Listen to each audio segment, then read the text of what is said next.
Our story starts with a ding dong. A man's laying in bed and he's so angry. He finally got to lay down and now someone's at the door. He gets up to go towards it and says, "Damn it, leave already if I don't answer." He picks up the phone and says, "Who is it?" A woman answers, "Your house is giving off a very dark energy. If you do good deeds for your ancestors." Instantly hearing this, it makes him so angry. He says, "Listen, you crazy bitch. Learn to take a hint, get lost. Now get the fuck away from my door." Still, with a cold, calm demeanor, the woman says, "Don't be upset. What I have to say," he cuts her off. Says, "Cut the shit and get out." He slams the phone down. Still calm, she whispers something under her breath. He goes back to his bed saying, "What a psycho." I'm wide awake now. Damn it, she's ruined my mood. We are then hit with the title card, Scratching, a story by Jin Cook Lim. This story was very creepy, very short, very fast. If I could describe this in a singular sentence without saying too much, I would say think twice before you do something. If you guys enjoy this video or any of my other videos, please like, comment, subscribe. I have 2 others from the Shriek Anthology, which this story also is. You should go check out those videos. Now let's get straight back into the story. We then see it's night. The man's scratching his neck, but still can't sleep. He opens his eyes, sits up, and then goes to get some water. As he's drinking, he goes, "Huh?" He sees something in the corner of his eyes. As he turns to look out his window, he sees something hanging over the adjacent building. He looks closely, wondering, what is that? Just then, we see a thing shaking vigorously over the edge, scratching and scratching. Just then, it starts screaming as loud as it can. Ah! The man wakes up. Oof, what a nightmare that was. Gets up to go get something to drink again. Remembering the last time, he quickly turns to look out the window. Nothing's hanging off the edge, but he sees a light on in one of the doors. Now let's move to the floor below that. And the floor below that. At the bottom, when it looks at him and he realizes what it is, he instantly jumps behind a wall. He then turns around the corner to get another glimpse and sees its face. It's the same screaming monster from earlier. He's terrified. It goes to the lower floor, then it crawls out the front door.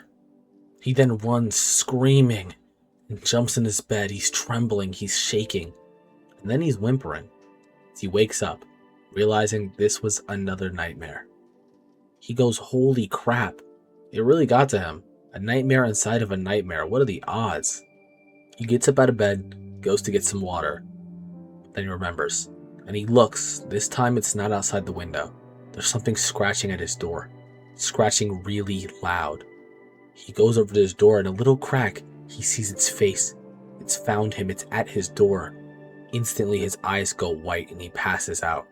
We then see the light beaming down on him with bags under his eyes as he shakes. He jumps up. God, he couldn't get any sleep last night.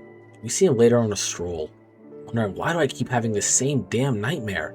He hasn't gotten a wink of sleep in so long. He then feels something clasp his hand. He jumps back, but then he sees it's a woman. She says there's a dark aura around her face. "Just give me a bit of time and talk to me." He instantly pulls his hand out, yells, "I don't believe in that stuff. Is there a monster on my back or something? Why do these people keep bugging me lately?" As you can see, he thinks it's separate people. I don't think he recognizes the voice of this woman. She grabs him again and says, "It keeps scratching the door, doesn't it? It means it wants to harm you. If you open the door, you will be in serious danger." She then tells him a set of rules to follow. Something will knock on the door soon. That means it wants to help you. You have to open the door if it knocks on it. He pulls away, calling her fucking insane. Says stay away from him or he'll report her to the police. Clearly he doesn't give a fuck what she's saying. When he's a far enough distance away, we see the woman do the same thing she did earlier. Murmur and murmur, whispering under her breath. He wipes the dust off of himself from where the woman grabbed her. Seriously ticked off, talking about, God, what's wrong with these people? Telling me it's trying to harm me if it scratches, but to open it if they knock. So his face drops. Huh? He looks back. What the hell is going on? How did that woman know about the scratching? How does she know any of that? But it doesn't matter. She's not there anymore. We then see him laying in bed, breathing heavy, scared, not able to sleep. And he peeks backwards. He hears it coming. It's scratching the floor, walking towards his door. He covers his ears. Ugh. That's when it makes it to his door. Scratch, scratch, scratch, scratch, scratch, scratch. He screams as loud as he can, begging, please, please stop it. And then it does. It stops. He says, I don't hear the sound anymore. His eyes still wary, but a little more relieved, more open. Then he hears it. Knock, knock, knock. This instantly attracts him. He gets up and walks towards the door. Hearing another knock, he gets close. He pokes his eye up to the door, looking through the same gap he saw the monster's face earlier. Seems like there's nothing there. He reaches his hand towards the door's lock. He then remembers what the woman said to him. It keeps scratching the door, doesn't it? That means that it wants to harm you. Something will knock on the door soon. That means it wants to help. You have to open the door if it knocks. In this moment, we see him turning the lock to unlock it, and he rips the door open. Seeing nothing. He sees the scratch marks, he sees everything, but no monster. All that's left is a pile of blood and broken nails. That must mean the monster's left now. With a quick flash, he wakes up gasping for air. He instantly gets up and looks out the window, yelling, it's gone! I don't see it anymore! He can't believe it, it's really gone. After days, he can finally get some sleep. He plops back in his bed, yawning. Think, that crazy bitch was actually right, even though she was creepy as hell. He finally lays in his bed, getting that well-deserved shut-eye, when we see blood dripping from the roof, and hands reaching down. We then see the hands of this monster.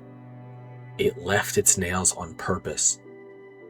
It gave him a false sense of security, making him think something got rid of the monster. As we see it lingering over the top of him, we know nothing got rid of this monster. He opened the door, which let it in.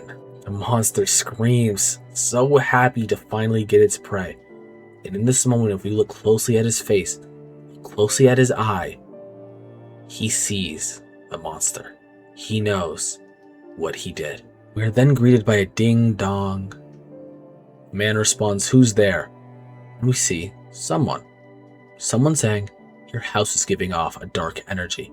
You need to do good by your ancestors. He says, forget it, just go.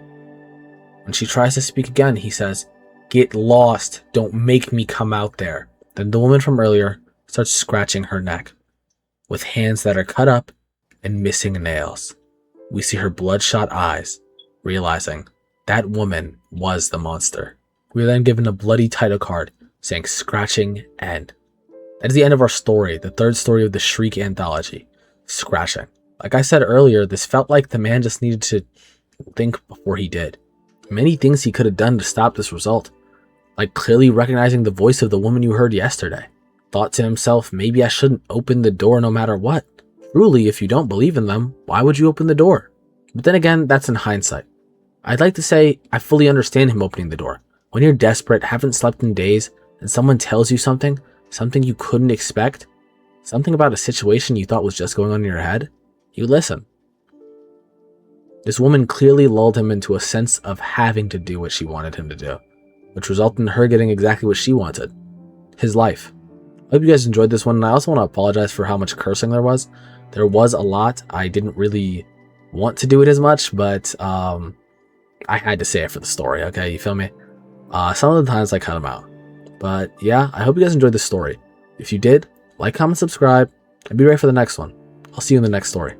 Bye.